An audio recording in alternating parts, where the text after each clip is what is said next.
In the quiet corner of Connecticut, the Whelen Modified Tour returns to the heart of modified country. It comes at a track that is steeped in the history of the sport, hosting its 149th Whelen Modified Tour race tonight at Thompson Speedway Motorsports Park.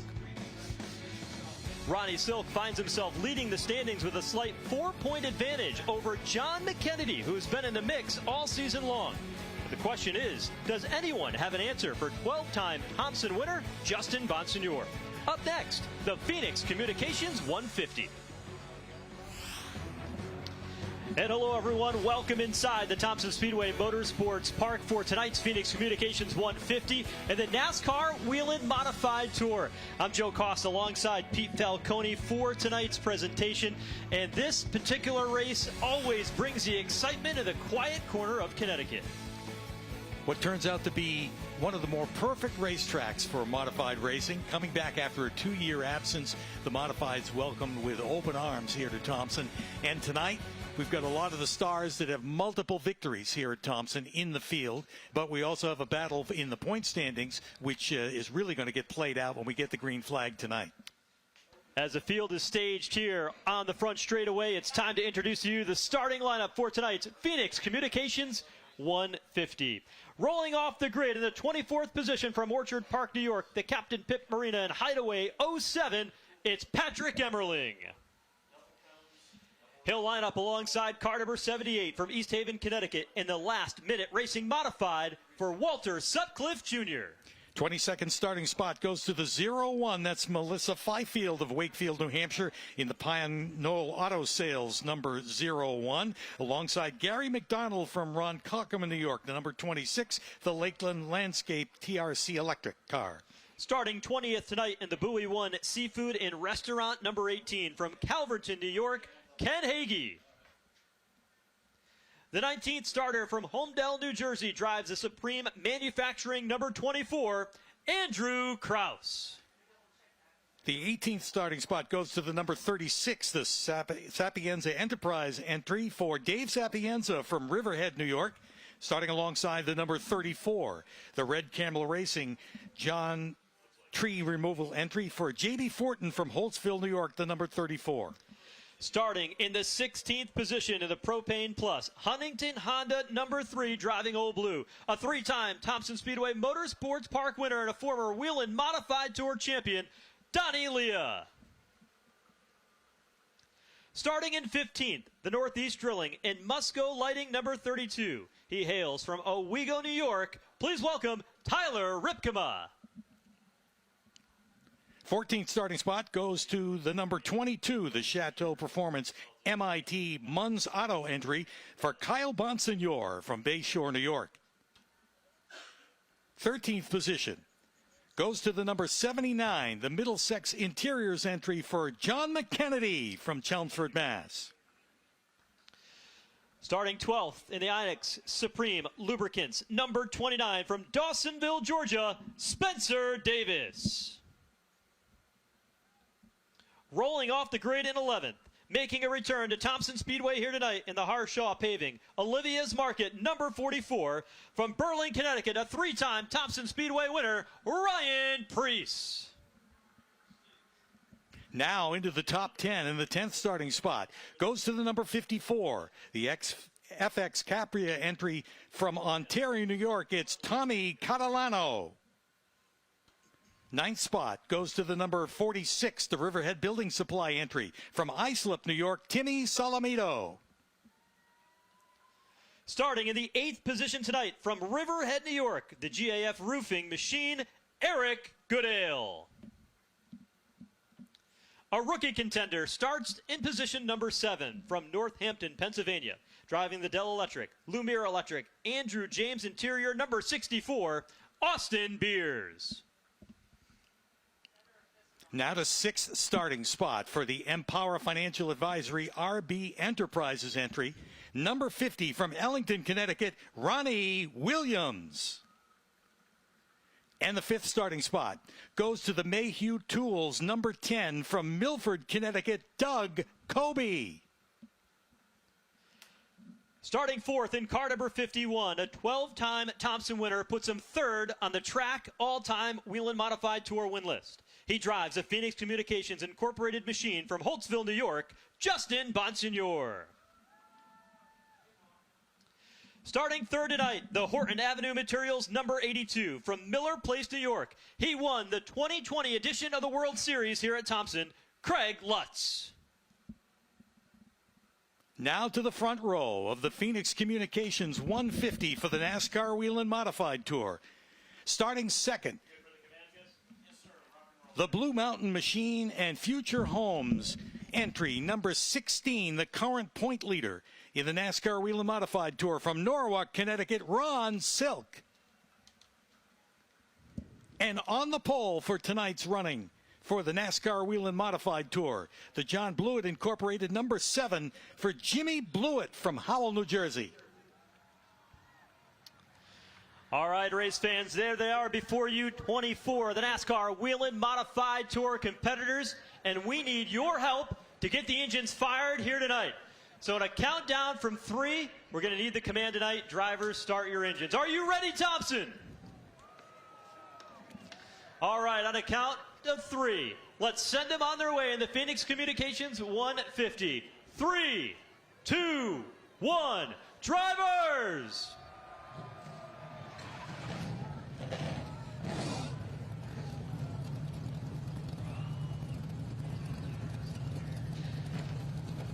And there they are, race fans, ready to go racing here. A summertime classic here in Thompson, Connecticut. Modified Tour action returns to the heart of modified country here at the 5/8 mile high-banked oval known as Thompson Speedway Motorsports Park. On the pole position here tonight, the 7 New York, Jimmy Blewett from Howell, New Jersey. Here's what he had to say before the race. It gives me a lot, you know. I haven't been here to Thompson in a while. You know, this was my home weekly for a couple years. Really enjoy the place. You know, Tommy and the guys. Every time we go tour racing, they show up with a piece in contention to win. You know, and they give you the contention win. So, you know, practice in the beginning, I was just finding my line of where I needed to be speed-wise for the way the track is now, because it definitely had changed since the last time I'd been here. And we ended up P3 there, and Tommy and I put our heads together with our guys and figured out how to get a little more speed out of it for time trials, and here we are sitting on the front row. So based on those changes that you were able to kind of learn and the competition around you, everything you know about this racetrack, what do you anticipate out of tonight's performance? All the victory lane. That's all I need to hear. Jimmy Blewett, thanks.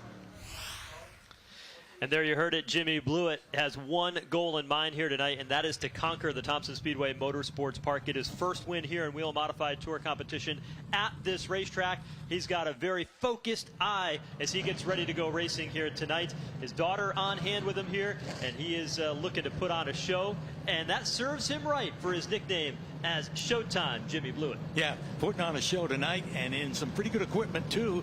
The winningest car on the NASCAR Whelen Modified Tour for 2022, the Tommy Baldwin number 7. He's already given it a good run in qualifying. Let's see what happens when the green flag drops. Now, earlier in the day today, Patrick Emmerling went out for his qualifying lap, but he got into a little bit of trouble. This was coming up off turn number 2. The left rear tire went down. The car spun around, made heavy contact with the left front and the left rear of that machine. It was only about 2 hours from that practice incident to the time when we go racing here tonight. They were able to get that car repaired, but he'll start at the back of the field, back in the 24th position, as it was a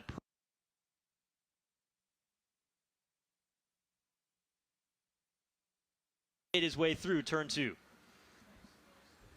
And a tall task without getting any practice to shake the car down after all those repairs. So he'll be kind of feeling it out in the first few laps, but he's got 150 laps to get to the front. The 07 of Patrick Emmerling usually runs pretty good here. He's pretty confident coming in, said, I've got a fast race car. We'll see how it looks now that they got that car repaired and back on track. Let's revisit the starting lineup here tonight for the Phoenix Communications 150. Jimmy Blewett on the pole position today. He drives a car that leads the owner championship standings. He'll line up alongside Ron Silk, who start in the front row. He leads the driver standings. In the field tonight, Doug Kobe. He'll start 5th, and Timmy Salamito back at Thompson. He's a 2-time winner at this racetrack. He'll start 9th tonight. Yeah, we go all the way back to Tommy Catalano in the 10th spot, and Ryan Preece subbing for Bobby Santos in the Tinio number 44 starts 11th. Our second place runner in the standings coming into tonight, John McKennedy in the number 79 starts 13th. And Donnie Leah, a multi-time winner here at Thompson, he will start in the old blue number 3 from the 16th spot. And rounding out our starting lineup, Melissa Fifield will roll from 22nd tonight, Walt Sutcliffe and Patrick Emmerling. That'll be fun to watch tonight from the 24th position. Let's take a look at the race analysis for tonight. This race tonight, race number 149 at Thompson Speedway Motorsports Park. This is where the Whelen Modified Tour kicked things off back in 1985. Has more history at this racetrack than any other in modified racing. The temperature tonight, very, very comfortable as we get set to go racing on a 5/8 mile high banked short track here in Thompson, Connecticut. And it is a picture perfect night for motorsports. As the field rolls up off turn number 4 this time by, race fans, give them a big wave because we are going racing one lap from now. Send them off Thompson Speedway Motorsports Park style as the Phoenix Communications 150 is about ready to go green.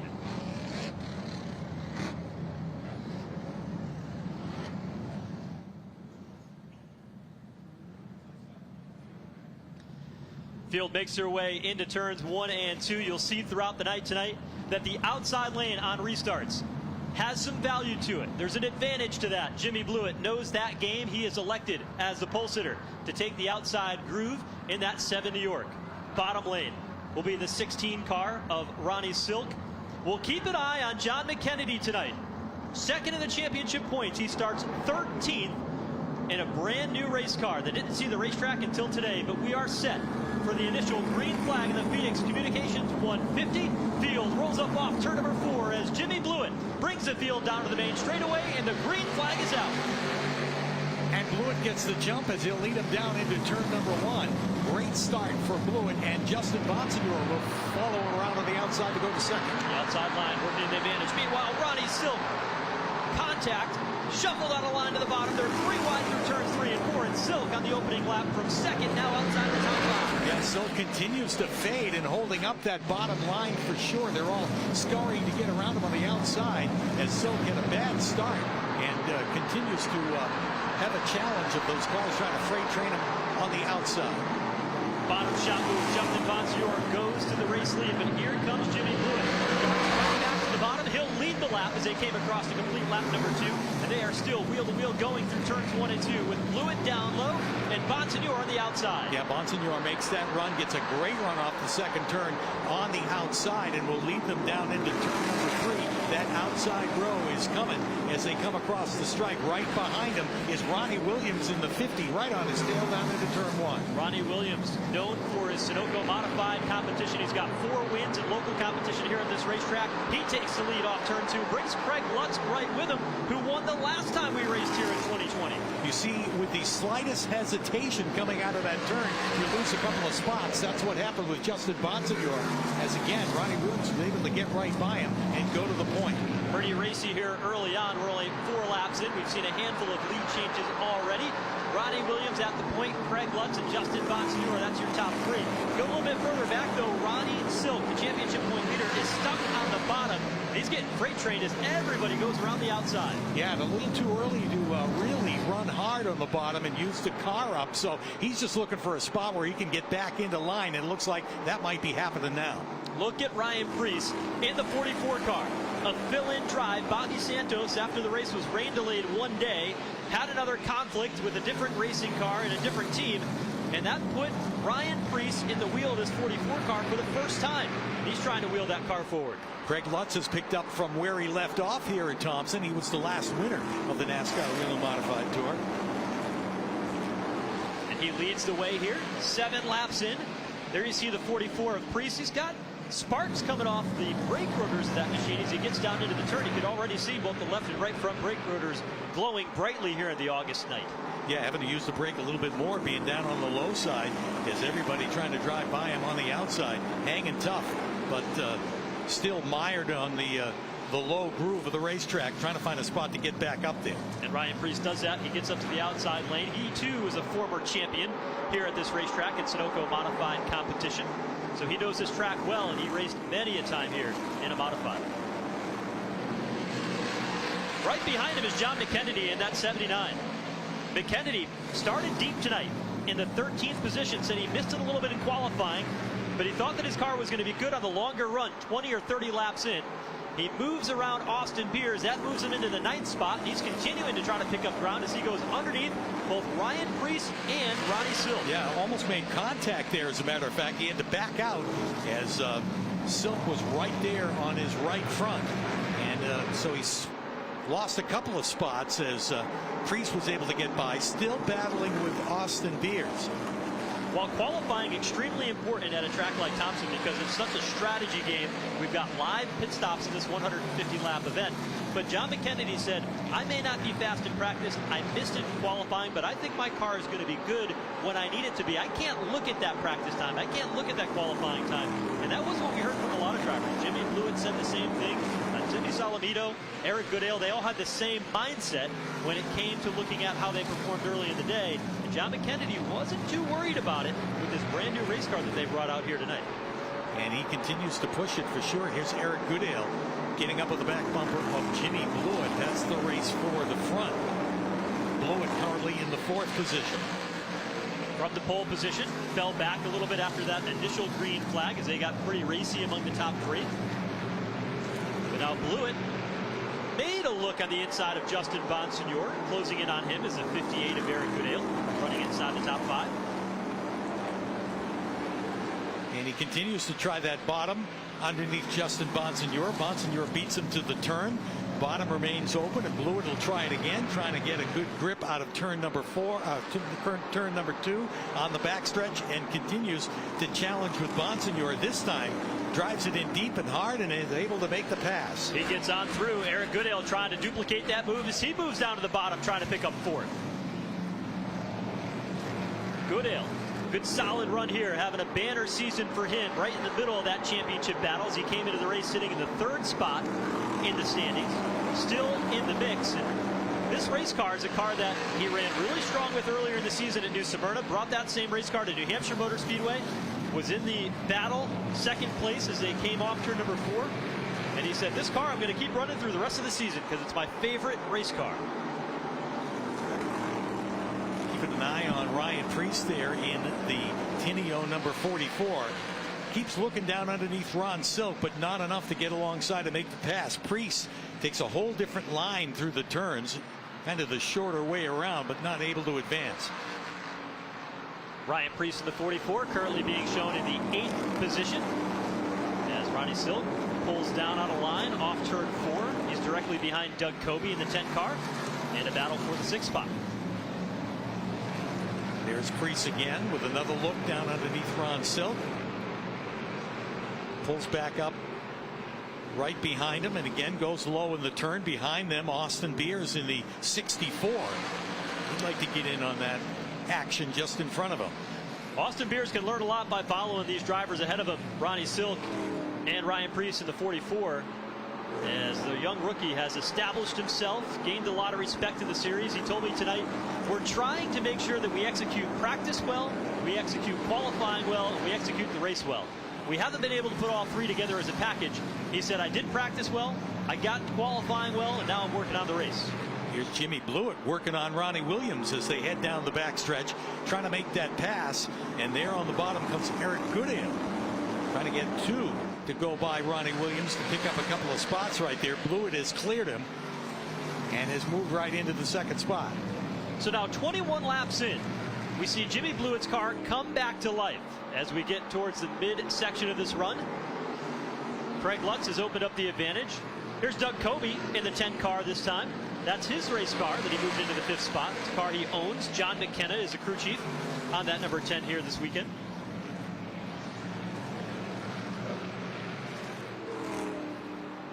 Kobe's going to go after a little bit more here down in turn 3. Looking for room underneath Ronnie Williams.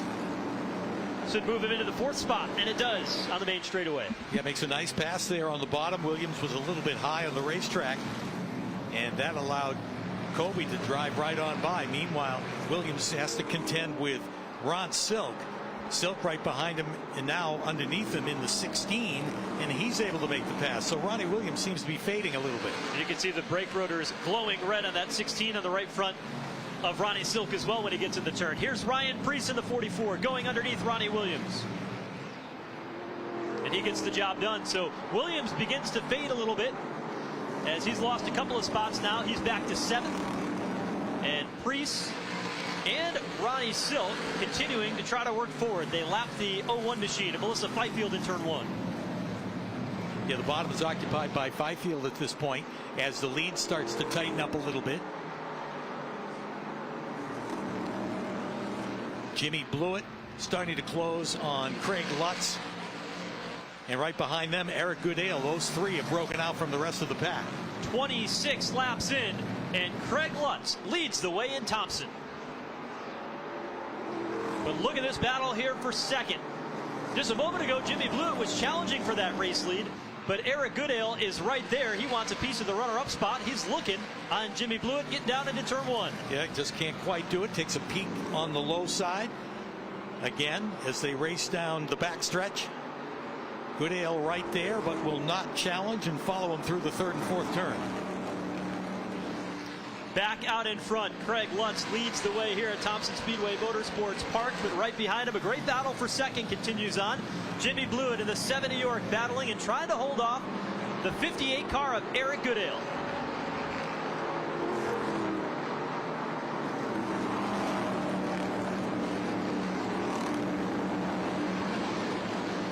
Gotta like what you see out of that 7 New York tonight with Jimmy Blewett and that team. That's a group that leads the owner standings.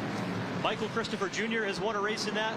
Doug Covey has won a race in that car. Jimmy Blewett has won a race in that car. And they are looking at the big picture here tonight as they continue to try to hone in on that for Tommy Baldwin Racing and his team.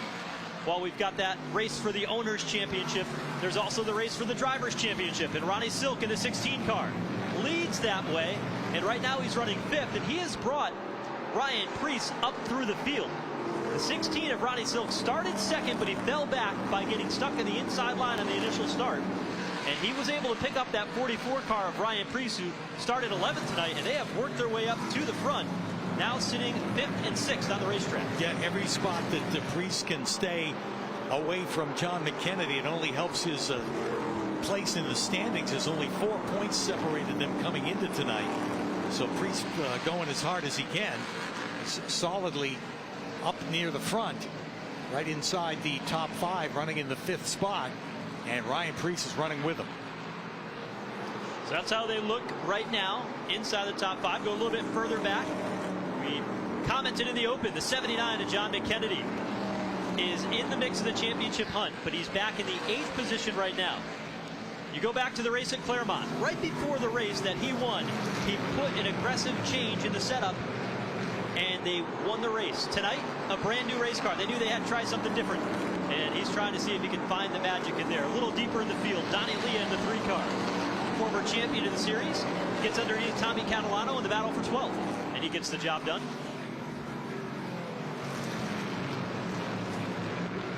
So he was able to get by Catalano and starts to pull away from him, as a matter of fact. Leah marching forward. Eric Goodale continuing to see if he can find a way underneath Jimmy Blewett. But he doesn't quite have the car to draw alongside. You look in the rear view mirror, though, Doug Covey in the 10 car is there, and he begins to challenge for 3rd. Yeah, Covey hugging the bottom as he gets through the turn. Eric Goodale knows that he's got to go now if he's going to make the move, because Covey is right there, and he does. He drives down underneath Jimmy Blewett, and Goodale takes over the spot. Now Covey catching up on the back bumper of Blewett. Covey running a line lower through turns 1 and 2. Falls back in line behind Blewett. Remember, that is the car that Doug Covey, the 7 New York, has been driving most of the season.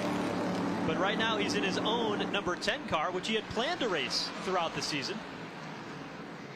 The next stop we go is to the Langley Speedway, and then after that up in Oswego. And Jimmy Blewett will step into the crew chief role while Doug Covey drives the car at that race. And so these two racing against each other on the racetrack now, but collectively like a sports car team in a 24-hour race, working together to win the Owners Championship. It's been quite a sight this season. You see the difference between 1st and 2nd. Craig Lutz continues to lead, and Eric Goodale trying to reel him in.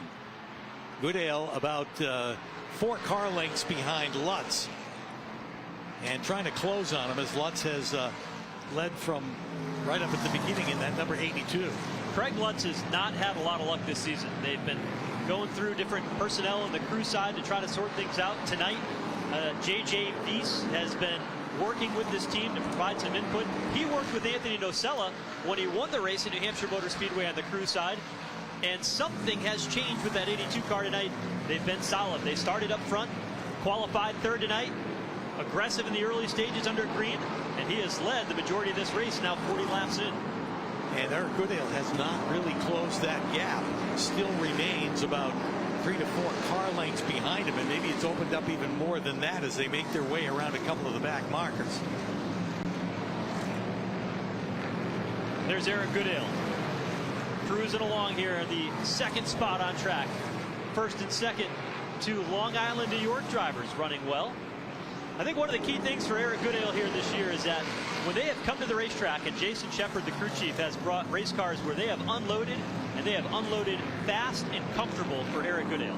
And they haven't had to make a lot of adjustments throughout the day. And that has been one of the keys, and I think confidence building for Eric Goodale. Every time he takes the green flag, and he knows he's got a pretty good piece underneath him, and that's played out pretty well for them. He's chasing Craig Lutz,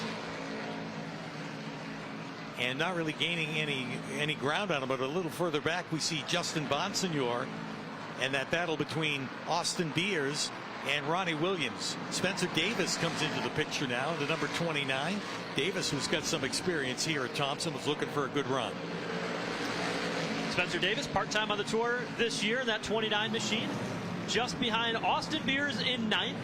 Ronnie Williams in 10th in the 50 car, who gets a little loose off turn number 2 that time. Davis not able to take advantage. He looks in the rear view mirror, the 3 car of Donnie Leah starting to move forward. Leah started deep in the field as well here tonight. Said he missed qualifying a little bit, and he was 16th on the qualifying grid. He's only picked up 4 spots to move into 12th. Yeah, we see 10th, 11th, and 12th going at it right there between Ronnie Williams, Spencer Davis, and Donnie Leah. Davis right up on the back bumper of Ronnie Williams, takes a peek down on the inside down into turn 1. Davis, who has some Camping World Truck Series experience at the national level, got sideways off turn 2 as the track begins to loosen up there. Has been running modifieds for a handful of years here, part-time here and there, including on the Whelen Modified Tour. And naturally, with 149 races at one racetrack, you tend to have drivers that have a lot of starts here. And although Davis not from this part of the country, being down from Dawsonville, Georgia, he does have a lot of races here. Continues to chase Ronnie Williams, and Williams is right behind Austin Beers. Again, that battle is just outside the top 10. Beers is 9th, Ronnie Williams is 10th, Spencer Davis is 11th. Davis is able to move in and take the spot away. So Davis now inside the top 10 with that number 29. Williams tries to cross him up, pulls alongside here along the front straightaway and diving down into turn number 1. Davis up top, Williams down to the bottom, and Williams got a wheel on him. And you get a great run out of turn 2, and Donnie Leah's trying to follow suit there in the number 3 as Leah goes around the outside of Ronnie Williams, and he'll pick up a spot. So Ronnie Williams with a strong short run speed race car. But as this run has gone on, now 1/3 into the race, 50 laps into the Phoenix Communications 150. Williams' car starting to backpedal just a bit. You go back up to the front of the field, and the battle has been pretty quiet between Craig Lutz and Eric Goodale. You can see the gap there. 0.3 of a second between first and second.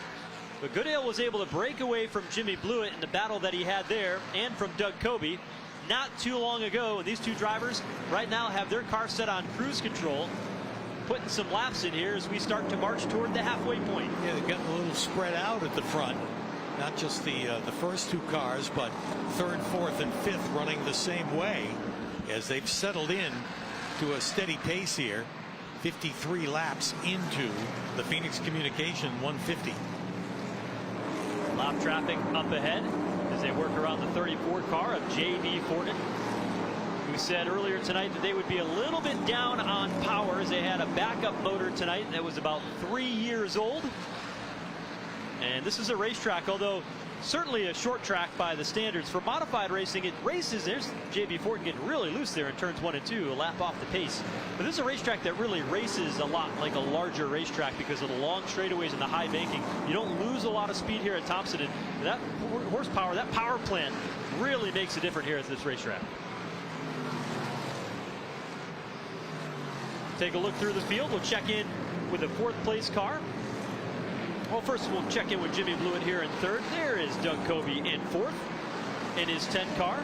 Very impressive as to what Doug Coby has done this season. Really didn't plan to race all that much speed, but success breeds success, and he got a lot more opportunities to drive for Tommy Baldwin in that 7 New York throughout the season when he had planned to race in his number 10 car that he has here tonight. Yeah, he was excited to get in his own car tonight and thought he really had a good piece, and that's being proven right now as he's solidly run inside the top 5 for most of this race and continues to do so.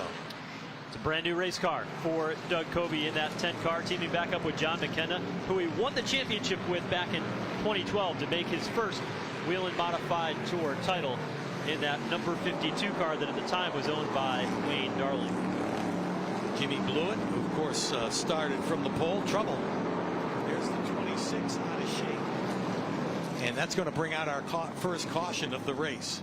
Gary McDonald 58 laps in, and we're under caution here at Thompson. So Gary McDonald in a solo spin off turn number 4, slid on down through the grass off the end of the front straightaway. He's able to get that car rolling once again, but it does bring us under the first caution period here tonight in the Phoenix Communications 150. We'll take another look at what happened as McDonald down on the bottom actually made contact with the 2nd place car on the front straightaway, and that was Eric Goodale, and sent that car sliding sideways down through the infield grass. Yeah, a little harder hit. That could have been real trouble for Goodale, too. They kind of bounced wheels going down the front straightaway, and luckily Goodale just a little bit of a twitch, but he was able to keep going. It appeared to those for Goodale that it hit him in the driver's side Nerf bar, did Gary McDonald, so that should not be a problem for the team. It didn't look like it hit either the left front or left rear tire, which would be a whole different story. But Eric Goodale able to get away with a near disaster on that one, is running in 2nd in contact with a lap car here on the front straightaway. This should get pretty interesting here down on pit road. We're 60 laps in. We haven't done live pit stops in the Whelen Modified Tour since we raced at the Magic Mile, New Hampshire Motor Speedway. So all the pit crews have been practicing. They're all geared up and ready to go for a tire change here tonight. Some will decide to take fuel. Some will decide to take tires. We'll keep an eye on when pit road opens. It remains closed this time through. And this could be the big story on this one.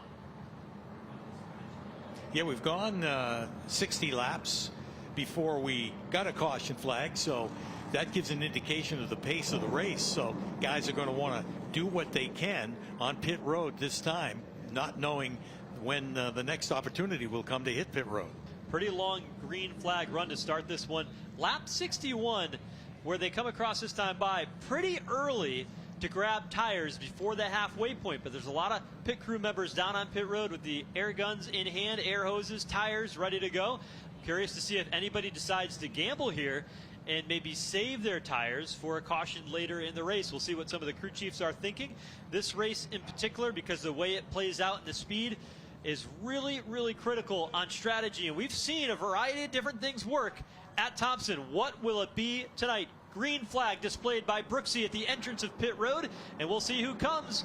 And among them is Eric Goodale, but look who stays out.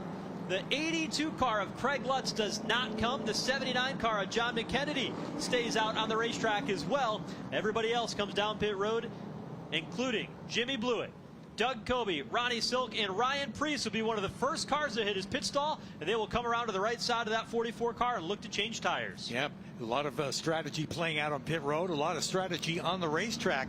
Craig Lutz obviously felt that he was in command with the great lead that he had and stays out. John McKennedy, another one. We've seen him in other races here at Thompson decide to wait a bit before putting tires on the car, and that's the choice again. Now, a lot of the service is completed, and these cars are down and away, making their way back out onto the racetrack. Jimmy Blewett will win the race off of pit road, followed by Ronnie Silk. Good, quick work for that team. Ryan Preece off third. Kyle Bonsignor picks up a whole handful of spots, moves up as the fourth car off pit road. Justin Bonsignor and Doug Covey, who lost a handful of pit stops on pit road. Back down on pit road, Justin Bonsignor. Ryan Stone is going to call his number 51 car in, likely to get their fuel, and so they would be ready to go the rest of the way. So Justin Bonsignor back on pit road for his second stop, and this is planned for the 51 as he makes it all the way down to the end of pit road and to the attention of his Ryan Stone-led crew. So you would think that with this kind of strategy to come back, first go for tires, then come for fuel, thinking that they might be able to go the rest of the way without having to make any of the changes. So Justin Bonsignor comes in and gets that splash of gas. Also on pit road for the second time is a 32 of Tyler Ripkema. And so those are a couple of storylines that we'll have to keep in mind to see whether or not, with these long green flag runs that we've had so far, whether or not this strategy, getting the pit stop out of the way early for both Bonsignor and Tyler Ripkema, is going to work to their advantage to be able to stay out on track at the end of the race. But Pete, the big question is, what about the race leaders? The 82 of Craig Lutz, the 79 John McKennedy, they both elected to stay out on the racetrack, and they were the only teams that did so. Yeah, and even after watching us go through a long green flag period like that, now McKennedy is opting for the track position, obviously, as he wants to come back and start up front, thinks that maybe he can stay up there on the current tires that he's on. So we'll find out when they drop the green.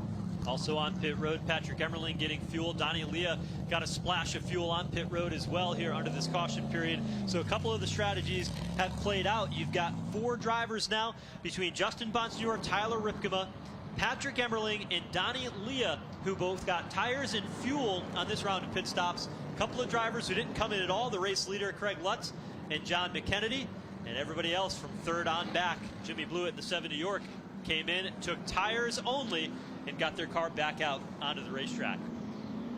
Going to get them doubled up for the restart with 65 laps complete out of the Phoenix Communication 150 here at Thompson. The triumphant return of the NASCAR Whelen Modified Tour to the high banks of Thompson Speedway. Getting you ready to get back under the green flag here in the Phoenix Communications 150 from Thompson Speedway Motorsports Park.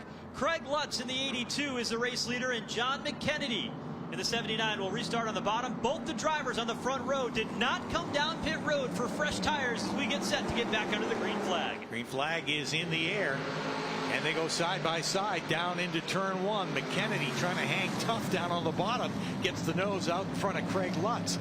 And off the second turn down the backstretch, Lutz has got the power to get back into the front. Lutz hangs on to the lead. McKennedy to second, Ronnie Silk to third. Kyle Bonsignor in the 22 got pushed out wide on the restart. He's able to hang on, though, and slide in behind Jimmy Blewett in 5th. Ryan Preece on the move. He's right there behind Bonsignor as they race down the backstretch. Running in the 6th spot is the 44 right now of Preece. Meanwhile, trouble on the back straightaway. The 78 car of Walt Sutcliffe has spun to the infield grass right behind the scoreboard here at the infield at Thompson Speedway. And he's got that car turned back around and pointed in the right direction, as he didn't make contact with the infield barrier there along the back straightaway, but he did slide on down through the grass, and he's got that car rolling again after it brings out our second caution of the night.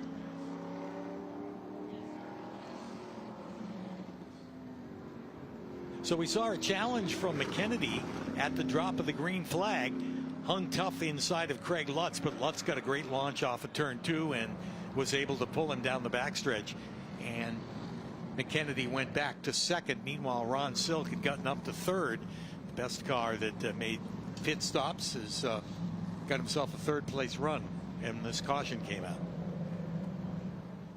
So the 82 of Craig Lutz continuing to lead. John McKennedy in the 79 running in second. The late race pit stop strategy generally works well here at Thompson if there's only a handful of drivers on the lead lap. And we're still a long way to go before any decision would have to be made by the two leaders who stayed out on the racetrack under that last caution. But so far, if you look at timing and scoring, 19 cars remain on the lead lap. If you had that down to 7 or 8 cars by the time they need to pit to get tires, then that could be a different strategy.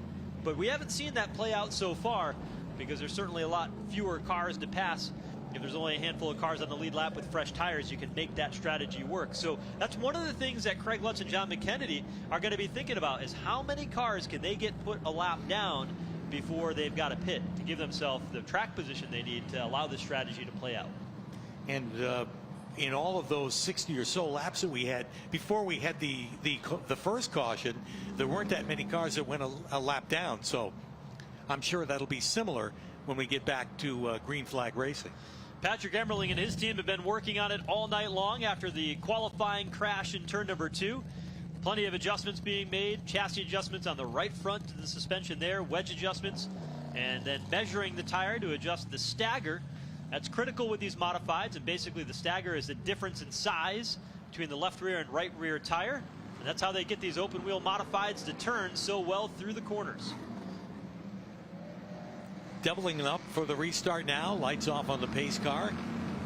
We'll get back to green flag racing next time by, and we'll get back to that battle between John McKennedy and Craig Lutz at the front.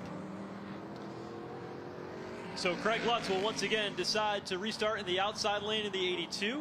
McKennedy certainly put on a big charge there under that last short green flag run. We'll get the green flag with 72 laps complete, just 3 laps shy of the halfway point in the Phoenix Communications 150. Off turn number 4. Bob Slade atop the flag stand throws the green flag, and Craig Lutz, the outside lane, is off and running. He's got Jimmy Blewett right behind him in the 70 York. Yeah, but this time McKennedy beats him to the turn and slides right up in front of him. McKennedy will lead down the backstretch. That's the move McKennedy wanted to make on the last restart, and now it's come true for him as he will lead him out of turn 4 and down the front stretch.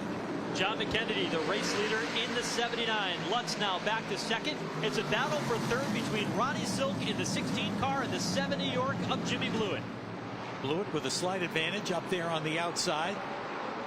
And he'll dive right down to the bottom and make a pass on Craig Lutz. So there's a difference in tire wear, no doubt, as he was able to just motor right by him in the turn to go to second. He made it look easy. Ronnie Silk tried to do the same, but just didn't have the racing room underneath. Behind them, Kyle Bonsignor in the 22 car is there, along with the 44 of Ryan Preece, who actually lost the spot to Tommy Catalano in the 54, who now runs in 6th.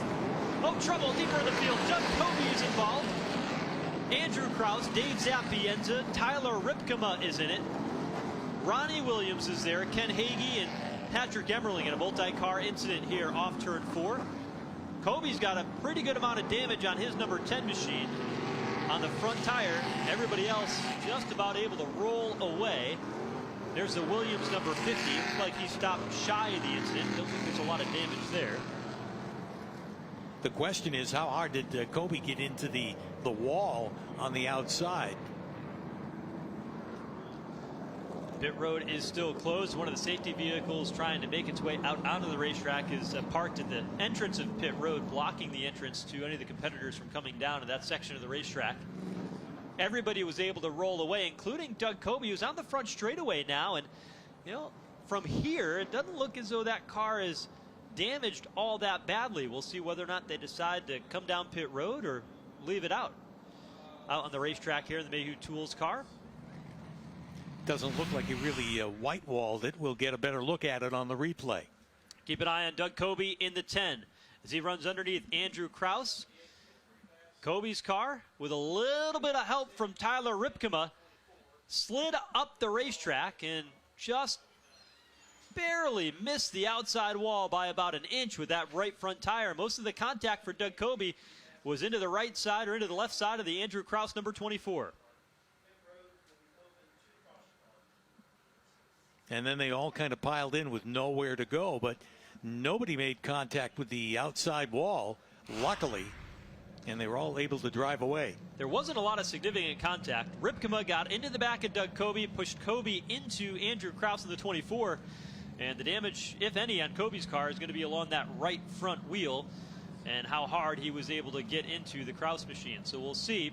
Pit road is now open. The field working down the back straightaway. If there's any takers this time around, we see a couple of teams with signs out along pit road. Will Doug Kobe come and see if there's anything they can do to make that 10 car a little bit better and repaired after this incident? Looks like Craig Lutz is going to take advantage of this, and he'll come to pit road. As we saw him get gobbled up by Jimmy Blewett just a couple of laps before the caution flag. Ryan Preece on pit road in the 44. Timmy Solomito goes to pit road. So lap 77, make it 78. Craig Lutz on pit road. There is Doug Kobe and the 10 car, his pit stall all the way down at the exit of pit road. Will come to the attention of his crew, and they will go ahead and take a look at the toe on that race car and make sure that the right front is where it needs to be. Doesn't seem as though they're all that worried about it as they start working on some of the suspension adjustments there on the left front and a shock adjustment on the right rear for the 10 of Doug Kobe. Yeah, really centered on that left front, and again checking air pressures and making an adjustment on the left front, but it looks like they're going to let him go, and he'll pull back out onto the racetrack. So Kobe rejoins the competition. On pit road that time also was the 82 of Craig Lutz. He came in and got tires. Meanwhile, the race leader, though, John McKennedy in the 79, has still not yet come down pit road. We'll see how long that will last, because the man who lines up alongside him, Jimmy Blewett in that 7 New York, was very good under that short green flag run prior to this third caution.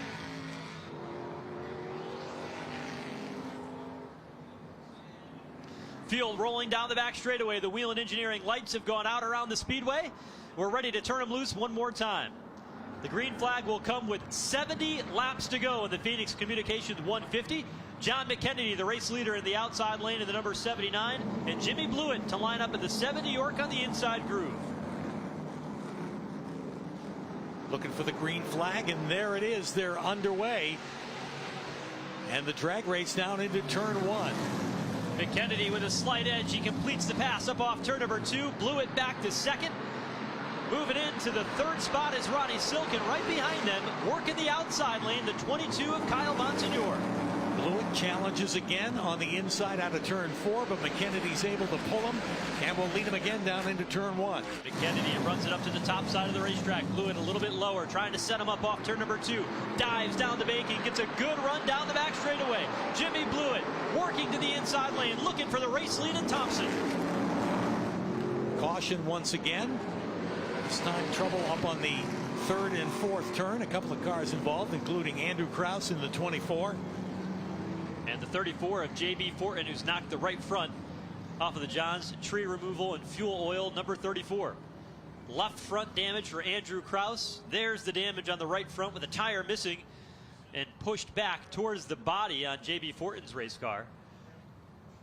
And as luck would have it, they both pit next to each other on pit road.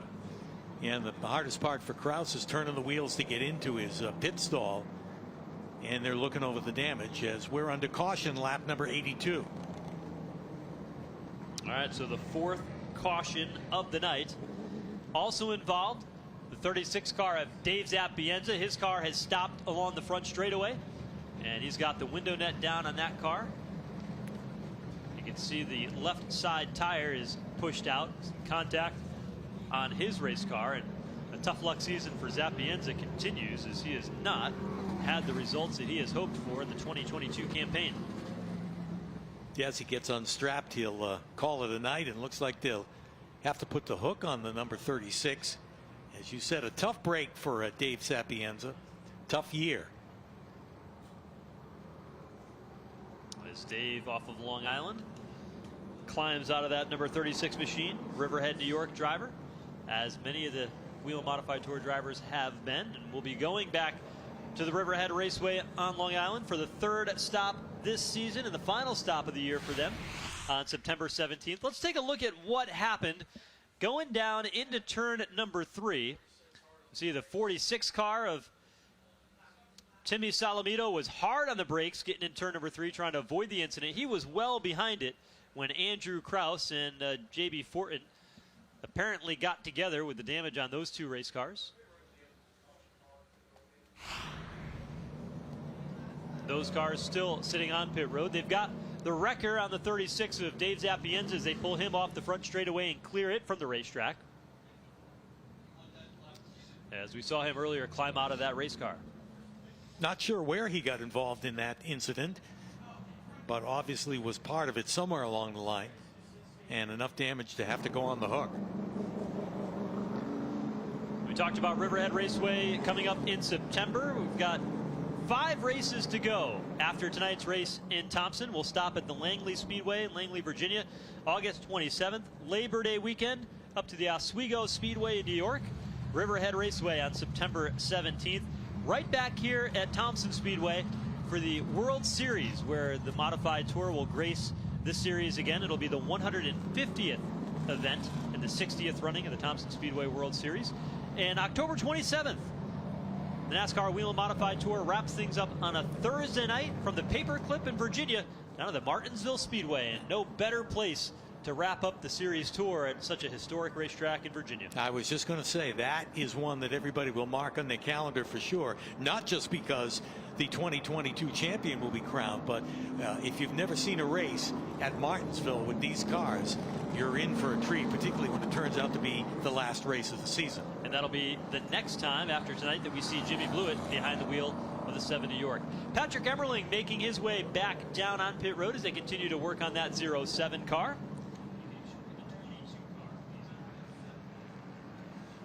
So Emmerling on pit road as he is shown in the 9th position right now on track before he came down pit road.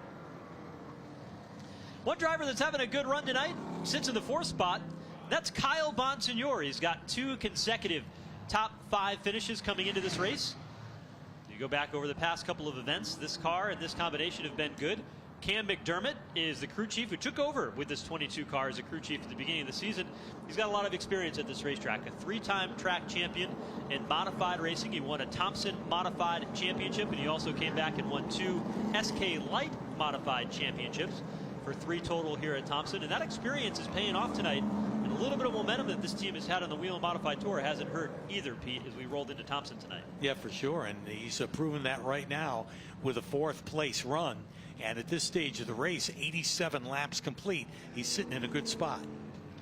And he's been good and consistent all season long, has Kyle Bonsignore in that number 22 machine. He's been fun to watch. You go back 1 car behind them, you see the 54 car of Tommy Catalano.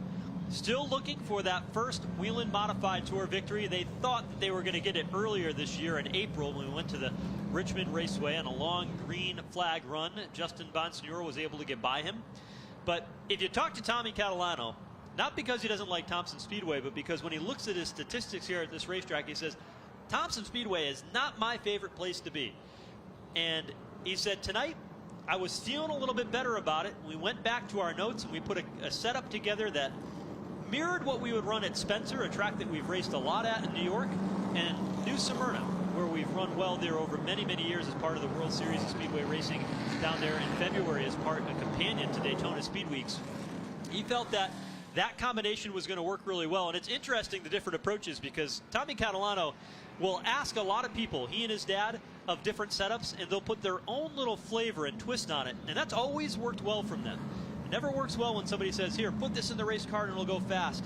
That doesn't work in the Catalano camp. They've always put their own magic on it. This is the best run he's had here at Thompson to be in the 5th spot, past the halfway point, and he's hoping to carry it home that way and continue a good season for them. Well, we'll see if he can hold on to it, because we're half a lap away from getting back to green flag racing. And up front, that battle between John McKennedy and Jimmy Blewett will continue. Pace car is in. Race leader continues to be John McKennedy. Remember, he is on the same tires that he started the race on. The outside lane, while Jimmy Blewett has already got his tires here tonight. It's a slow start as they creep up off turn number 4. Green flag is out. Does McKennedy use that to his advantage, or can Jimmy Blewett take advantage? And Blewett's got the move to the inside lane as they battle for the lead off 2. Yeah, Blewett drove about as hard as he could down into turn 1, and he keeps McKennedy at bay. McKennedy stays outside too long. He's going to have to contend with Ron Silk at the same time, as Silk now is in his left rear tire, as McKennedy's able to clear him, at least for the time being. Jimmy Blewett to the race lead. McKennedy goes around in front of the entire field. Silk is involved. Kyle Bonsignor is involved, along with Justin Bonsignor and Donnie Leah. Unbelievable. John McKennedy running second in the outside lane, championship contender, spins in front of the field, and Ronnie Silk, who leads the championship points, airborne for a moment in turn 2 as he hopped wheels and got the right side of that number 16 pointed skyward. Wow, talk about drama for sure, as they all went into that turn pretty hard. And we'll have to see what happens with McKennedy. We know he'll go on to pit road, but whether there's damage to that car or not, he's able to drive it around, and right now headed down into turn 1. Pit road is still closed, but we'll see out of all those involved cars who's going to get down and get them checked. There's trouble, at least a flat left front tire for Ron Silk. Sparks flying from underneath the 16 car. Phil Moran will have that team ready to go and see if they get that car repaired and allow Ronnie Silk to continue on. You see the damage on the nose of that machine. Should not be a problem as far as cooling goes. The right rear tire down also on the 16. Your championship point leader on pit road when it matters most. Hits his pit stall. The crew will come around to the right side and see if they can tend to the right rear tire of the 16 for Ronnie Silk. And we had the first place and second place drivers in the standings involved in that mishap, as McKennedy was too.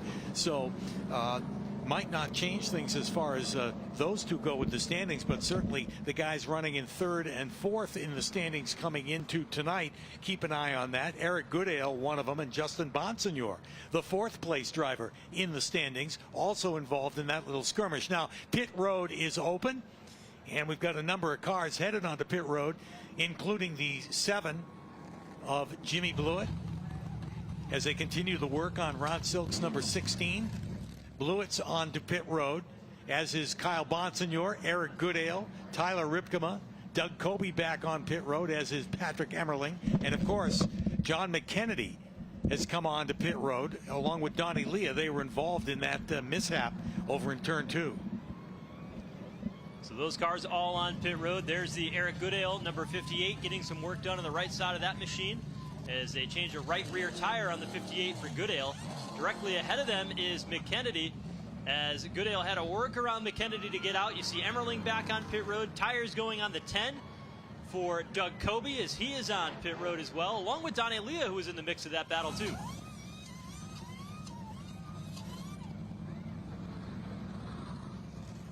Lots of action. You see sticker tires going on many of the cars, including Kyle Bonsignor, who gets sticker tires here. Emmerling is away, and Ripkema also away.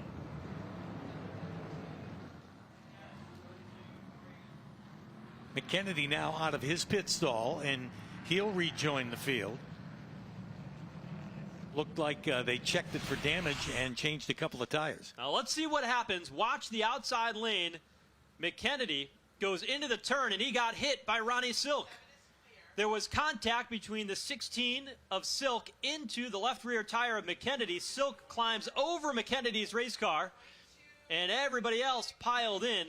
Not too many cars otherwise got damage, including Justin Bonsignor and Donnie Leah. Look at it again. As we get down into turn number 1, a bit of contact between Silk and McKennedy sends McKennedy spinning in front of the entire field. Yeah, Bonsignor kissed the outside wall as he bounced off of McKennedy. Donnie Leah made a little bit of contact with the front bumper right into McKennedy. Ryan Preece had to take evasive action and go through the infield when all that was going on. 22 cars going to come back down pit road for Kyle Bonsignor and that team, as he winds his way back to the attention of the crew. Want to follow up on Ronnie Silk on pit road in that 16 car. We saw that he had 2 flat tires. They went ahead and put scuff tires back on that race car. They do not have the ability to go back to another new tire. they can put scuffed tires back on, or they can put the tires on that they had earlier in the event and continue on with that. So Silk doesn't have fresh tires just because those two tires went flat.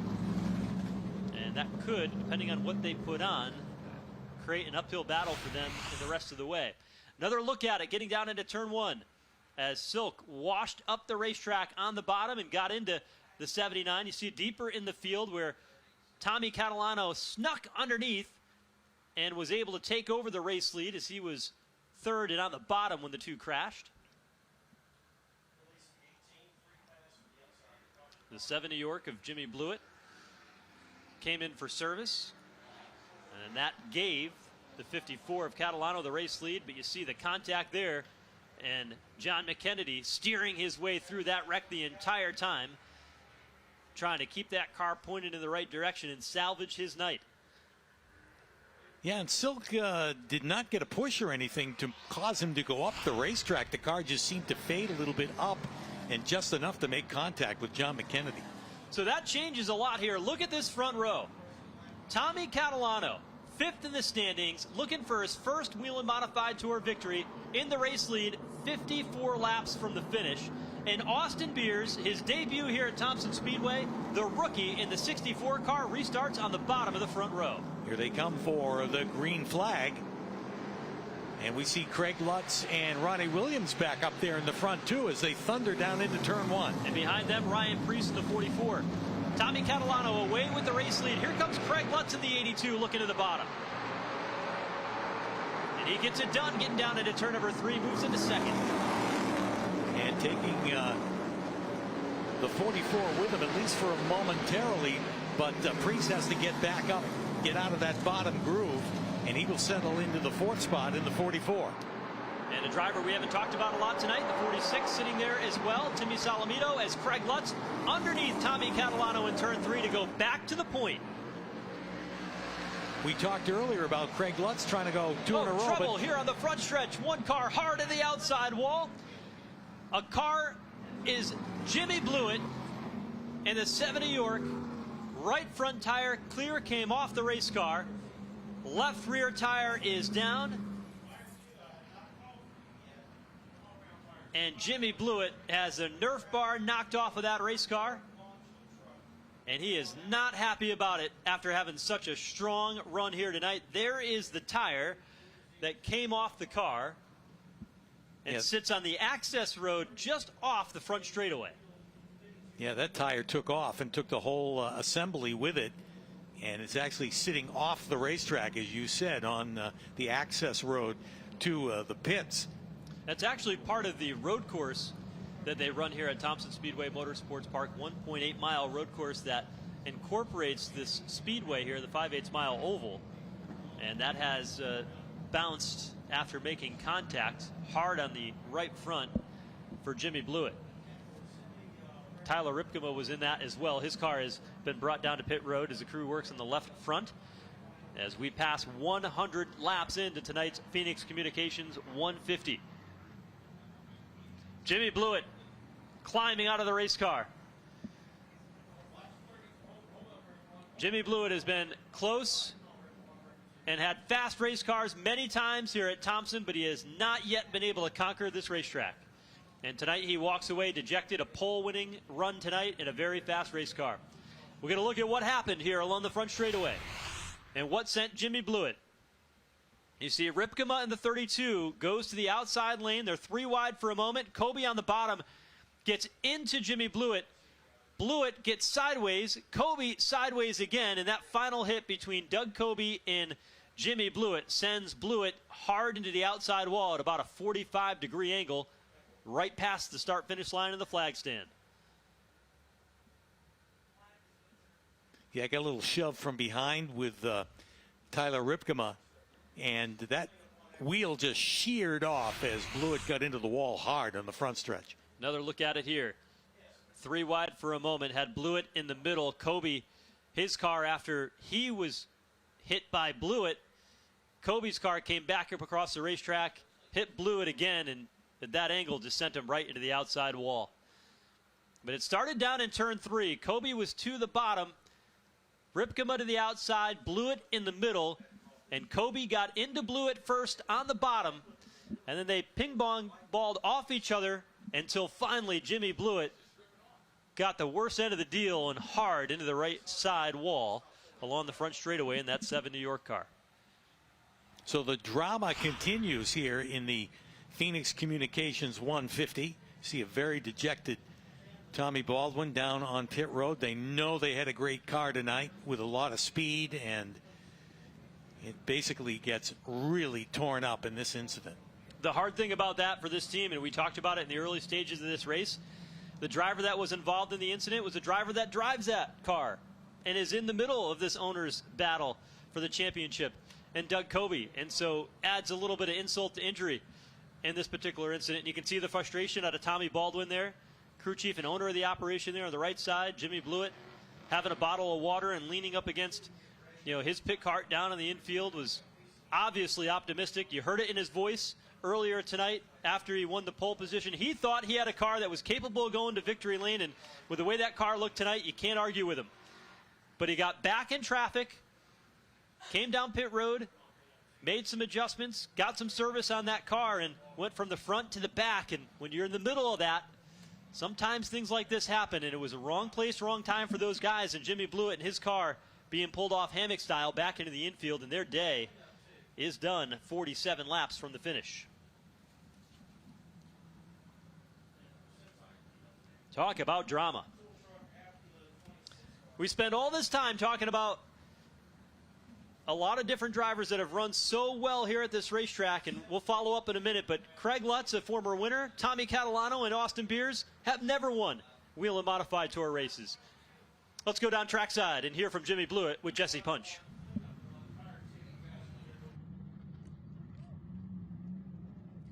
Pole sitter Jimmy Blewett, unfortunately out of this race early. Jimmy, from your perspective, what happened there? My teammate put me 3 wide and basically put me right in the fence. You know what I mean? I really don't understand why he was racing like that with me, of all people. We got the rest of the season to race together. It's just unfortunate for these guys. They gave me such a great car. I was trying to get out of the 3 wide situation. I was trying to just back out of it, and he just cleared himself off before and destroyed not only my car but his car for the rest of the season. But he knows he fucked up. Excuse my language, but what comes around goes around, and I'll definitely repay the favor. Thanks, Jimmy. Glad to see you're okay. Apologies for the language there from Jimmy Blewett. There is the 10 car of Doug Kobe. Interestingly enough, mentioned earlier, but Jimmy Blewett slated to be the crew chief for Doug Kobe, driving that 7 car later in the season at Oswego Speedway. That's going to be interesting on how that all plays out as the season goes on. So drama among teammates. Kobe and Blewett getting together off turn number 4 in a 3 wide battle as they were trying to charge their way back up toward the front of the field. So we'll go back up front. Whelen Engineering lights around the speedway are out. There'll be 44 laps to go when the field comes around to get the green flag. And it looks like this. Craig Lutz, who was a driver who won the 2020 World Series here at Thompson Speedway, the last time the series raced at this racetrack, is leading the way, looking for his first win of the season. Tommy Catalano in the 54 car. Austin Beers looking for their first career victory. And Ryan Preece filling in for Bobby Santos in car 44. That is your top 4 as we get ready to turn them loose with 44 laps to go. And here they come out of the 4th turn. All eyes on the flag stand, waiting for the green flag from Bob Slade. And it is in the air, and a launch by Craig Lutz gets him back into the front and takes Ryan Preece with him into turn 1. Tommy Catalano was sleeping on that restart, and he is going to lose 3, if not 4 positions after starting on the front row. Craig Lutz away with the race lead. Outside lane work to the advantage of Ryan Preece. He goes from 4th to 2nd. He's right in the tire tracks of Lutz. Stays right with him, and the good night for Eric Goodale continues to go. And Donnie Leo, who was mixed up in a mishap not all that long ago, he bounces right into 4th place. Austin Beers, slight contact with Timmy Salamito on the back straightaway as he slides backwards. Look at the 3 wide again off turn number 4. Beers, McKennedy, and Doug Kobe in the middle of that. Up front, though, Ryan Preece, hungry for a modified victory. Looks outside. Will he try the crossover off turn number 4? Preece down to the bottom. Yeah, not enough to pull alongside, so he'll follow Craig Lutz down into turn 1. But Preece knows where he's got to make his move, and he'll try it again out of turn 2 on the backstretch. Ryan Preece has made this move many times before in weekly competition in the Sunoco Modified Division here at this track. Enter in high in turn 3 and dime in the corner to try to exit low and make a pass on the straightaway. He's trying that over and over again, but he can't quite find the room underneath Craig Lutz to make it stick. And Craig Lutz, using as much of the racetrack as he can, knows that's the strategy of Ryan Preece. And Preece again looks to the bottom as they race out of turn 4. Preece can't do it though. Falls back in line in turn 1. Lutz runs high. Preece again looking low off 2. Those two have started to check out from the rest of the field, several car lengths ahead of third place runner Eric Goodale, as they've got their own battle going for the lead. And a great battle it is. Craig Lutz from New York. Ryan Preece from Connecticut in the 44. Running right there in second, only a car length or 2 behind, and putting all the pressure on Craig Lutz. Yeah, Preece is hanging with him, has backed off of making any attempt to pass, at least for the time being. But Preece is not letting him get away. Not one bit. You go back a little bit further, you find the 58 of Eric Goodale running in third. And the cars that were in that jingle not too long ago, drivers like Doug Kobe, Austin Beers, who lost some ground in that last restart, Timmy Salamito in the 46 car, they're battling for position on track. This is a battle for the 10th position, and that moves Austin Beers back inside the top 10. Justin Bonsignor, 12-time winner here at Thompson in the 51. He's been quiet here tonight. Hasn't had a strong race car. Started up toward the front, but has fallen back and hasn't been able to recover that lost ground.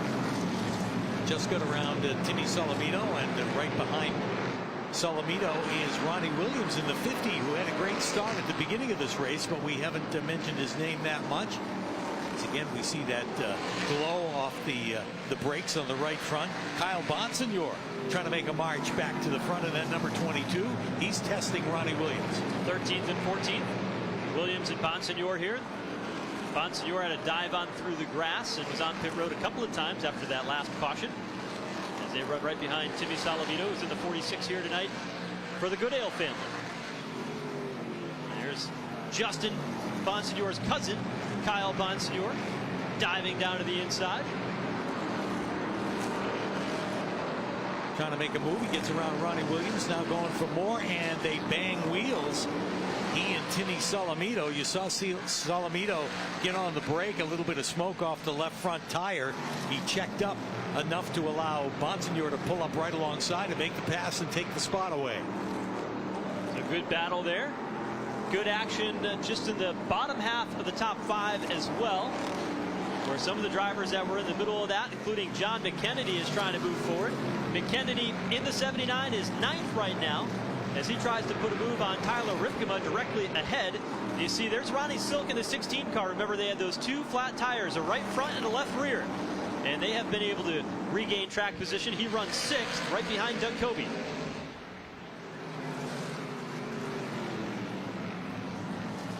There's Leah leading Doug Kobe out of the turn and down the backstretch. Kobe looking to make a move. He dives to the bottom, trying to pick up that spot. Again, they just barely touched there through the 3rd and 4th turn, and Kobe goes to the 4th spot in the number 10. Leah and then Silk in the 16, trying to pad that championship point lead if he can, with McKennedy just a few cars behind him on the racetrack. McKennedy moves to the inside in turn number 3 and tries to go underneath Tyler Ripkema to pick up another spot, and he's going to get the job done off turn 4, just out of frame. McKennedy still trying to make up for the problem that he had when he got spun out of the 2nd position in turn 2, a couple of cautions ago. Watching the battle between Doug Kobe, Ron Silk, Donnie Leah in the middle of those two as they race out of turn 4 and down the front stretch. Kobe trying to get away, but Leah hanging with him. And there's John McKennedy making a move down underneath Tommy Catalano and picks up a spot. John McKennedy's car earlier was good on a long run. We got about 30-40 laps in.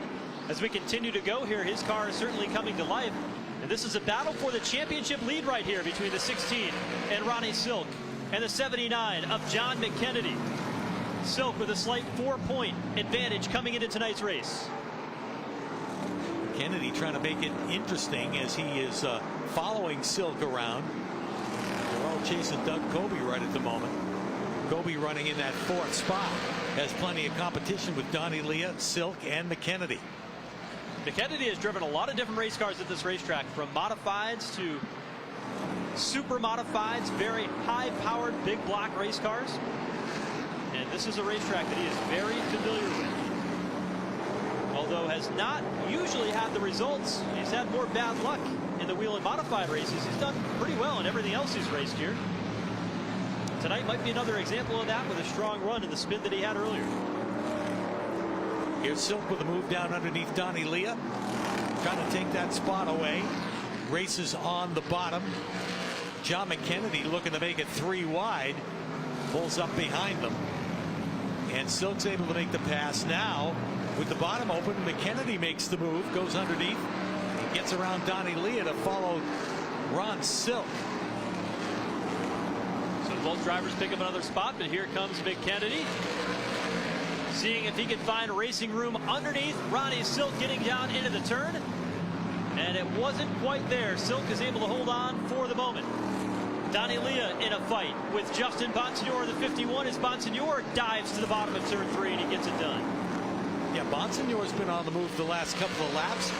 He knows it's go time here with about 20 laps to go in these Phoenix Communications 150, and he'd love to win this race for his sponsor.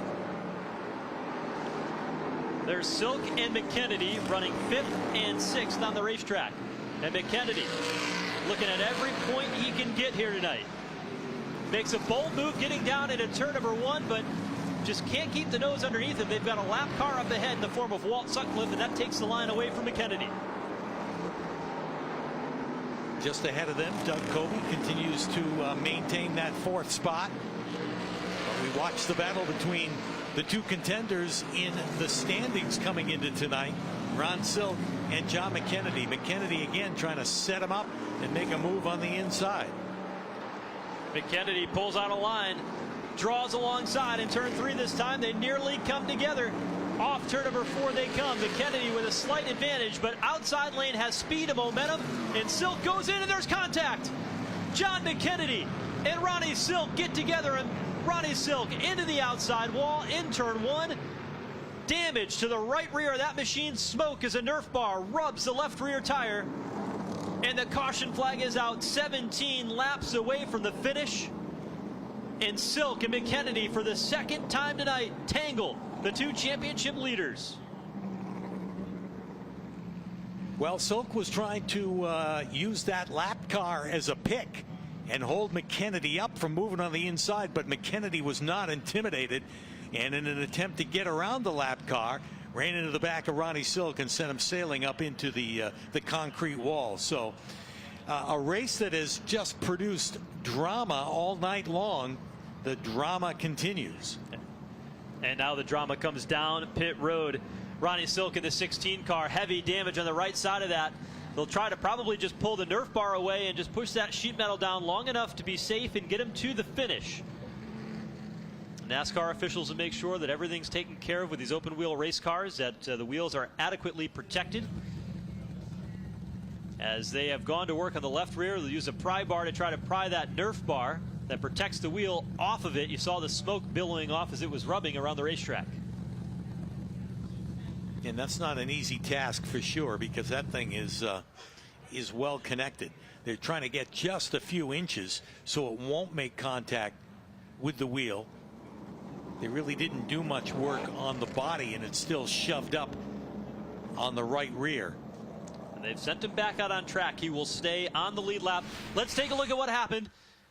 McKennedy in the 79 down on the bottom. The lap car is there with Gary McDonald. That forces McKennedy to use a little bit more racetrack as he goes up the hill. And right there was Silk. and Silk into the outside wall. They were 3 wide for a moment, getting down into turn 1. Gary McDonald on the bottom, McKennedy in the middle, and Ron Silk in the outside lane. As they go down into the turn, and Justin Bonsignor right there in the 51 was right in the middle of it as well. But the damage on the 16 of Ronnie Silk, and he is able to continue on the racetrack. You see that smoke still billowing off the left rear tire as he circulates here under the caution. Yeah, coming back down onto pit road, as are some of the other contenders, including Tommy Catalano and Timmy Salamito, just ahead of Ron Silk coming onto pit road. Catalano will come around and make tire change there. The 16 will look to see if they can change the left rear tire. Looks like they might at least take it off. I don't think they've got any changed tires left, but they're going to try to use the sledgehammer to push that Nerf bar back and get it off the tires so they can continue on here for the final 14 laps.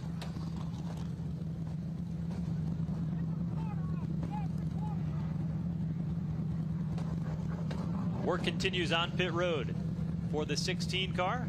46 of Timmy Salamito, another car that's on pit road along with Tommy Catalano. Those 2 cars have completed service and rejoined the race. And barely beating the pit car or the pace car out, Ronnie Silk back out onto the racetrack. So the lights of the pace car have gone out. We'll get ready to get back under the green flag here for a shootout here at Thompson Speedway Motorsports Park. Yeah, what drama is left to be played out in this one? Just a short amount of laps to go, but there's still plenty of drama to be played out, particularly right here at the front, as Ryan Preece starts alongside Craig Lutz on the restart. With 12 laps to go in the Phoenix Communications 150, the race leader, Craig Lutz in the outside lane, will have control of the restart. Ryan Preece on the bottom, Eric Goodale in the 58, and Doug Kobe in the 10 make up row number 2 as they roll back up onto the front straightaway into the restart zone. They fire away, and Preece spins the tires on the start, and Craig Lutz around the outside lane with Doug Kobe in tow trying to get through for second. Yeah, Kobe's trying to clear Ryan Preece and does. Trouble again, cars in the wall in turn 2. It's Donnie Leah in the 3 and Austin Beers involved. Caution flag is out, and heavy damage to the right side of Old Blue, and Donnie Leah, both the right front and rear, knocked down on that race car. Boy, that's a tough break. Both drivers had a very good run going today, and Austin Beers is trying to get that car rolling again. Didn't have a lot of room to get past Donnie Leah and stuck in behind the wall. The safety crew is going to come in now and tend to the drivers. See, the window net is down on Donnie Leah's race car as he begins to remove the helmet. Those are 2 cars that avoided a problem on the last caution because Ron Silk was coming back across the track after hitting the wall, after backing into the wall, and as he was coming across the track, those guys had to take evasive action to get around him, actually before the caution flag had slowed them all down. Now they're in their own incident over there in turn 2. They're going to come down to the main straightaway here and stop the field just shy of the start-finish line as they look to clear the racetrack off turn number 2. Get all the field stopped here as Donnie Leah climbs from the number 3 machine. Down on pit road. Many of the teams, in the case of Ronnie Silk's team, there's Phil Moran watching the live stream broadcast on pit road on Flow. And the red flag has been displayed atop the flag stand as work continues in turn 2. This is interesting, though, because it gives Phil Moran and his team, Ronnie Silk, an opportunity to see what they may do to make sure that they can get their car to the finish. And they're stopped on the racetrack now. Ronnie Silk is 13th. 1 car ahead of Walt Sutcliffe, who is the last car on the lead lap in 14th. There you see the damage on the rear of the number 16 car is parked just off turn 4 on the straightaway. trying to salvage what they can. If you go back a couple of races and you look at the race at New Hampshire Motor Speedway, this team was involved in an incident there as well. And one of the things that this team did is they had what I will frame as a championship resolve. They knew there was a handful of positions, 2 or 3 spots that they could gain by working on that car. They worked about 30, 40 laps on it, went back out onto the racetrack well behind the field. But knowing the attrition that was going to play out in that race, they played the strategy to pick up just a couple of spots. And when you come into tonight, we've talked about it all night long, virtually tied at the top of the standings. Had they not done that, they wouldn't have come in to this race being the championship leader. They are not done fighting because there is 11 laps at least left to go in this race. And they will fight for every single thing they could get. Now, on the flip side of the coin, the 79 car, John McKennedy, he's sitting there in the 6th spot. He's had a fast race car. He's been in a couple of incidents himself. But the opportunity is there for him to see if he can take advantage of the struggles now with Ronnie Silk and see if he can move forward and pick up a few more spots and extend a possible advantage in the point lead by the time we walk out of the race tonight. Well, right now, that's where he sits. As you mentioned, he is in the 6th spot, and Ron Silk back in 13th. Without doing the math, it's pretty close to a tie as far as the standings go if the race were to end right here. But you're right about every position is so important, and that's why Ron Silk is going to continue to dig, even with all that damage to the race car.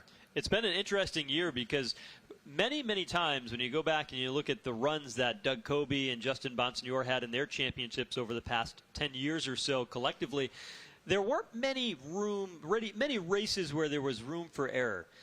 You might have a bad night and finish 15th, or maybe you got away with a 20th, but those drivers were inside the top 5 more often than not, and that's what it took to win a Whelen Modified Tour Championship. This year, it hasn't been that way. You've been able to get away with some races like Ronnie Silk had a struggle at New Hampshire and has still been able to be in the mix. John McKennedy got that win at Claremont, but that was his first win of the year. He's been consistent, but he was always just a little bit behind, 1 or 2 positions behind, which is why they've made bold moves like bring a new race car here tonight to try to give themselves that little bit of extra edge, that little bit of responsiveness in their race car that they need to be able to catch Ronnie Silk and team. It's been interesting, and the drivers that have been consistent, the Eric Goodales of the world, the Tommy Catalanos of the world, have been right in the mix and keeping their name in the fold. So it's made a very exciting battle in the Whelen Modified Tour as the season has rolled on, and still a lot of racing still left to go, and it comes through this racetrack for the penultimate race as part of the World Series of Speedway Racing on October 8th. So more to come from Thompson in the 2022 season. And I think we can guarantee that there'll be just as much drama here when they come back in October, too, because as we talked about the fact the next to last race in the 2022 season, right here at Thompson on the World Series weekend.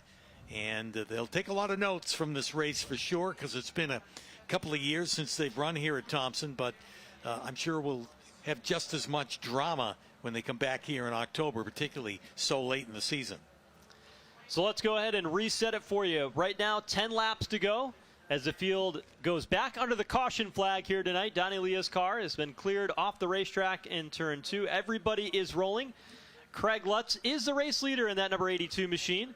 Doug Coby has been able to navigate his way up to the 2nd spot, even with all the drama that he's been involved with here tonight in the 10 car. And Ryan Preece in the 44 car will start on the inside of row number 2. Filling in for Bobby Santos tonight, Eric Goodale. I think Goodale, I mean, he's been in the top 5 all day, but considering that just about everybody else out on the racetrack that's been a contender tonight has been involved with something, and one way or another, he had the problem early in the race with Gary McDonald. That was none of his doing, just some contact on the front straightaway.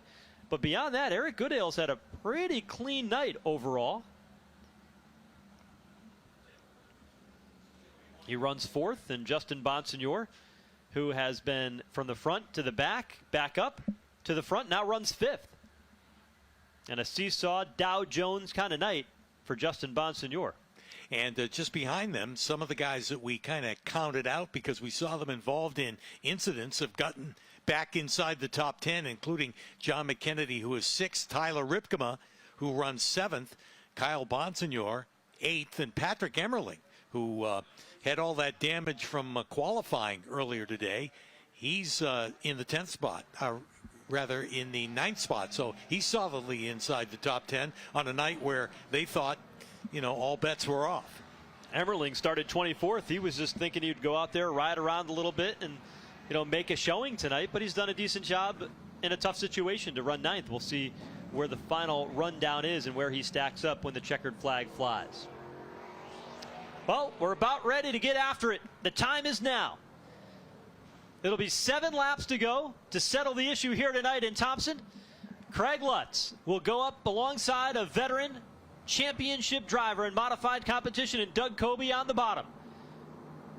Craig Lutz, the race leader. You've got Ryan Preece in the 44 and the 58 of Eric Goodale in row number 2 as they come off turn number 4, looking for the restart with 7 laps to go. Green flag is in the air, and Lutz gets the jump right at the start, trying to take Eric Goodale with him as they Goodale right behind him on the back bumper, and thinking 3 wide is Ryan Preece down on the bottom. McKennedy gets through to 4th, picks up a couple of spots. Preece sideways getting down into turn number 3, gathers it back in. He'll fall back to 5th though. Sparks from Justin Bonsignor as he's in the wall off turn 4. They're all fighting for position in the final laps of the Phoenix Communication 150. Craig Lutz has been able to get out and get into a comfortable lead. Eric Goodale in the 2nd spot. Doug Coby for 3rd, and further on back, they are shoving their way to the finish. Everybody's elbows up. Kyle Bonsignor, Timmy Salamino, Tommy Catalano with the 54. Going for every spot they can get here in the closing couple of laps. The leaders will see 4 laps to go when they come around this time by. There's Catalano continuing to battle with Kyle Bonsignor. This is a battle for the 9th spot. And just ahead of them, look at this battle between Ryan Preece and Justin Bonsignor. They're side by side as they work down the backstretch. This is for 5th. Bonsignor in the 51 down low, and the 44 of Ryan Preece to the top side of the racetrack. Preece with the advantage that time, able to beat Bonsignor across the stripe. Preece trying to bring home a top 5 finish for the Tinio Motorsports number 44.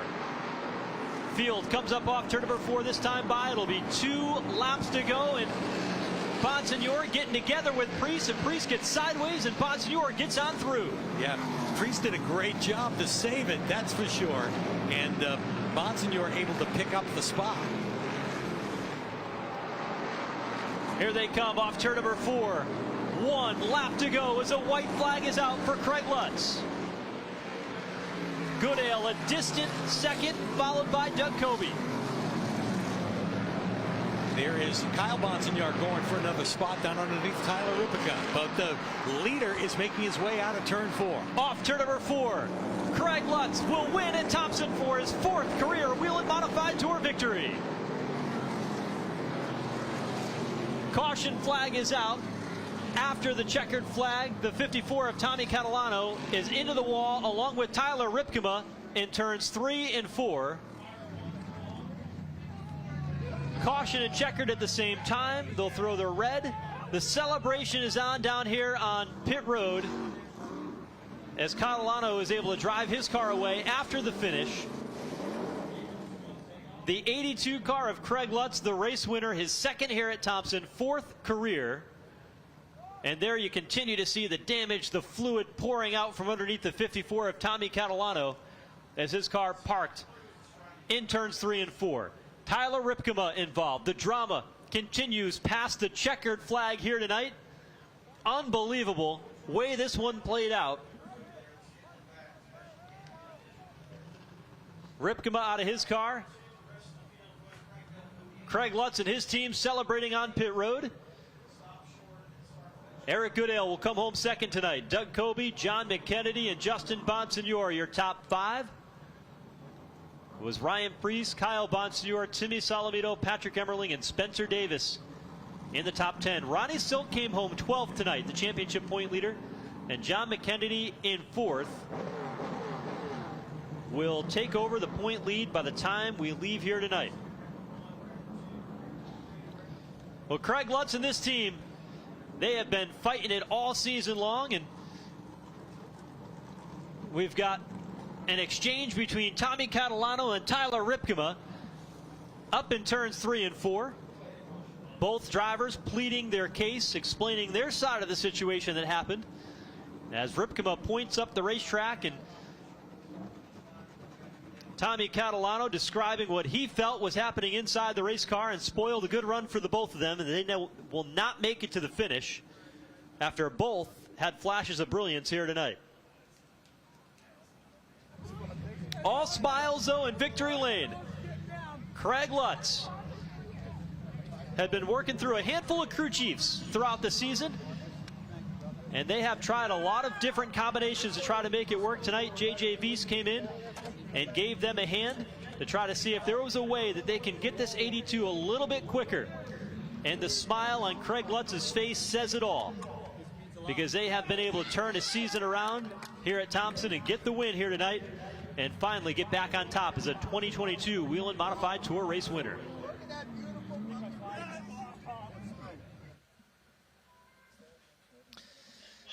The conversations continue among the Catalano camp as they shake off the incident here in turns 3 and 4. Victory lane set up along the main straightaway. Eric Goodale is there. Doug Kobe is there as they will celebrate podium finishes.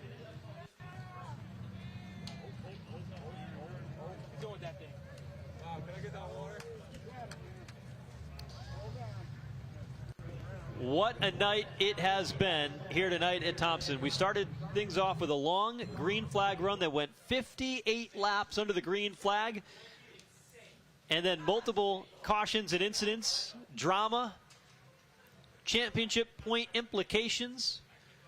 Nearly had some drivers that had an opportunity to get their first win here at this racetrack, some first career victory. But it ended up being Craig Lutz in the end, who had a fast race car from the drop of the green flag to the end.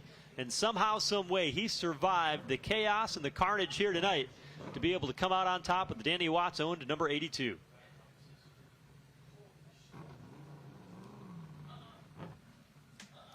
Yeah, the record drivers were the hardest working crew tonight, that's for sure, as a lot of cars went off on the hook, a lot of them double hooked.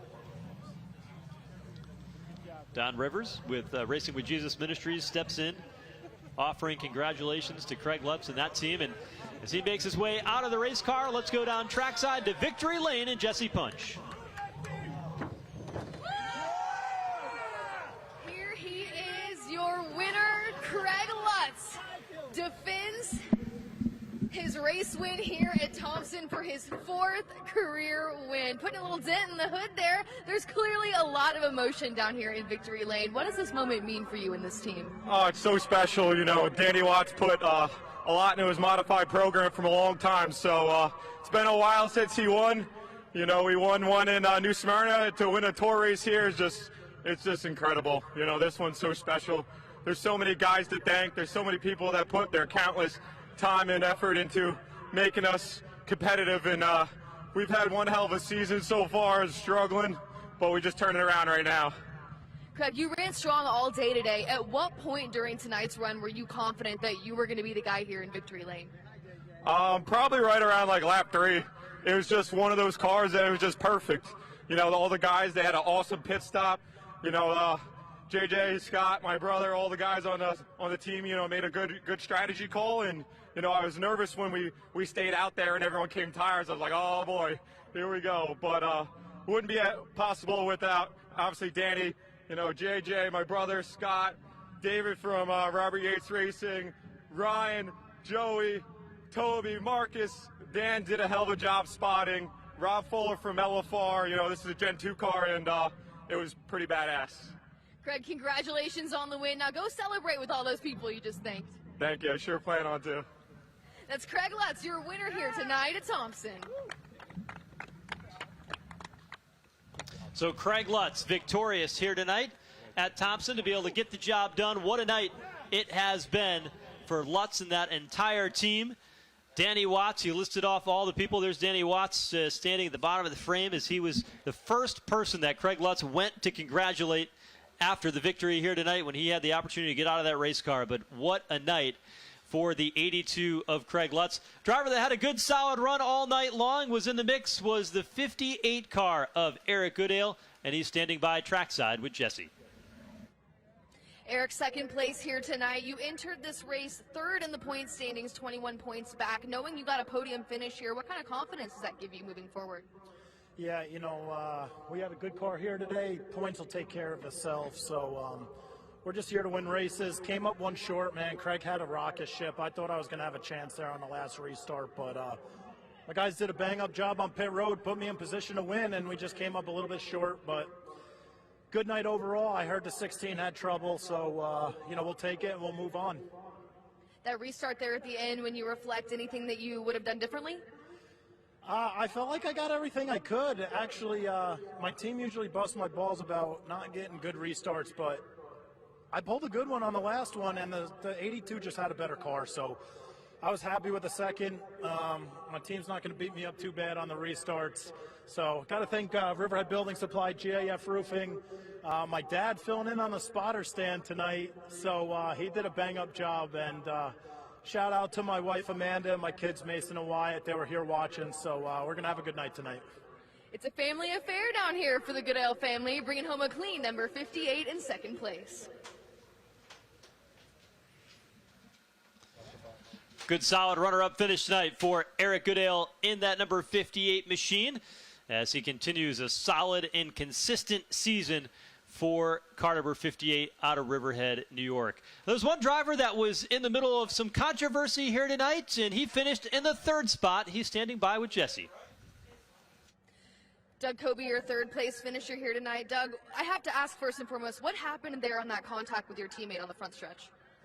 Well, I was on the bottom, and he chose to go in the middle, and he was hoping I would lift, and I was in there pretty good, and I tried to stay as low as I could, and there was contact up here on the front stretch, and there's three drivers there, three wide, and I wasn't the one that made it three wide. I was on the bottom on the restart, the bottom through 1 and 2, the bottom down the back stretch, and the bottom through 3 and 4.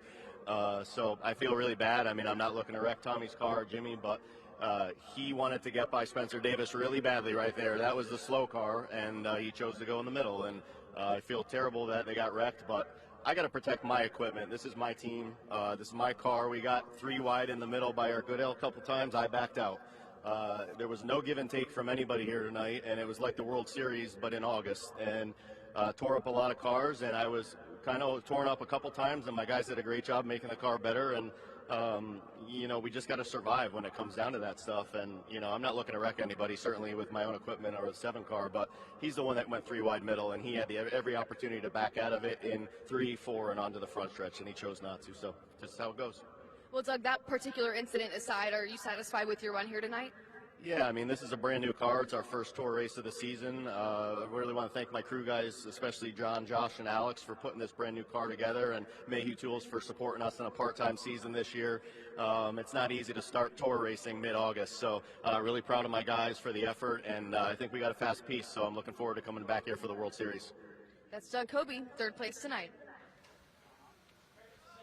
So we've heard both sides of the story there between Jimmy Blewett and Doug Kobe, but that's your top 3. Craig Lutz, the winner tonight on a very eventful and entertaining night tonight here in Thompson. Boy, it certainly was. And all night long, the word we've been using is drama, and that was the case. As rarely does the NASCAR Whelen Modified Tour disappoint when they come to Thompson. It's been a couple of years, but what a welcome back and what a show they put on tonight.